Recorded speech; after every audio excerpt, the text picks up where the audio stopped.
எல்லாத்துக்கும் வணக்கம்.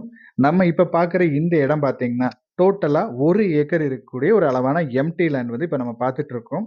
இந்த இடம் எங்க இருக்கு அப்படின்னு பார்த்தீங்கன்னா, கோயம்புத்தூர்லேருந்து நீங்க பொள்ளாச்சி வரும்போது கோவில்பாளையம், கிணத்துக்கடவு கடைசி ஸ்டாப் பார்த்தீங்கன்னா கோவில்பாளையம். கோவில்பாளையத்துக்கு முன்னாடி ஒரு ரோடு வந்து கிழக்கு சைடு வரும். அதுல கிழக்கு சைடு வந்தீங்கன்னா, ஒரு 5 கிலோமீட்டர் வந்தீங்கன்னா, இந்த இடத்துக்கு நம்ம ரீச் பண்ணிடலாம். நல்லா தார் ரோட் பேஸ்ல அமைஞ்சிருக்கு. தார் ரோட் பேஸ் பார்த்தீங்கன்னா, கிட்டத்தட்ட ஒரு 150 அடிக்கு மேல நல்லாவே கிடைச்சிருக்கு. லேண்டும் பார்த்தீங்கன்னா, நல்லா ஸ்கொயரா அமைஞ்சிருக்கு. இடத்தோட வடக்கு சைடுல தார் ரோடு வந்துரும். அதே மாரி மேற்கு சைடும், கிழக்கு சைடும் உங்களுக்கு மண் ரோடு வந்துரும். நல்ல ஒரு அருமையான ப்ராப்பர்ட்டி. உள்ள வந்து ஒரு போர்வெல்லும் இருக்கு. இன்வெஸ்ட்மென்ட்டுக்கும் இந்த இடம் நல்லா இருக்கும். இல்ல நீங்க ஒரு கம்பெனி, இண்டஸ்ட்ரியல் அந்த மாரி கட்டுறதுக்கு இந்த இடம் கண்டிப்பா யூஸ்ஃபுல்லா இருக்கும். ஏன்னா பக்கத்துல நெறைய சின்ன சின்ன கம்பெனிகள், பெரிய கம்பெனிகள் நெறைய இருக்கு. அதனால கம்பெனி பர்ப்பஸ் தேடுறவங்களுக்கு இந்த இடம் சூட்டபிளா இருக்கும். இந்த இடத்தோட ரேட் டீட்டெயில்ஸ் தேவைப்பட்டுச்சுனாலோ, இல்ல இந்த இடத்த நீங்க விசிட் பண்ற மாரி இருந்தாலோ, நம்ம ஸ்க்ரீன்ல தெரியற நம்பருக்கு கான்டாக்ட் பண்ணுங்க. தேங்க் யூ ஃபார் வாட்சிங்.